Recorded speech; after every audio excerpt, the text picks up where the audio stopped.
Sivaganga. So இங்கே பார்த்தீங்கன்னா இப்போ அஜித்குமார்னு ஒரு யங்ஸ்டரை போலீஸ் கஸ்டடியில் சாவடிச்சிருக்காங்க. போலீஸோட ப்ரூட்டாலிட்டி இந்த மாதிரி நிறையா நடந்திருக்குங்க. 2020 இப்படி தான் சாத்தான்குளம்ல ஒரு இன்சிடெண்ட் நடந்திருக்கு. அது மட்டும் இல்லாமல் இப்போ இப்படி ரிப்பீட்டட் ஆகிட்டே இருக்கேன். வேணால் பாருங்கள், இப்போ அஜித்குமாரோட அண்ணனுக்கு ஒரு கவர்மெண்ட் ஜாப் கொடுத்துருக்காங்க. கவர்மெண்ட் ஜாப் கொடுத்துட்டீங்க கவர்மெண்ட்டு, பட் அந்த பொண்ணு உயிர் வரணும் கண்டிப்பாக வராது.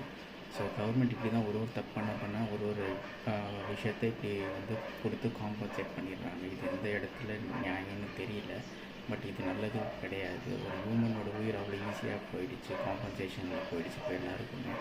ஸோ இதை போய் இப்போ நம்ம விஜய் அண்ணா இன்றைக்கி போய் உடனே சிவகங்கையில் போய் பார்த்துட்டு வந்திருக்காரு. அட்லீஸ்ட் அது ஒரு ஹேட்ஸ் ஆஃப் கொடுக்கலாம்.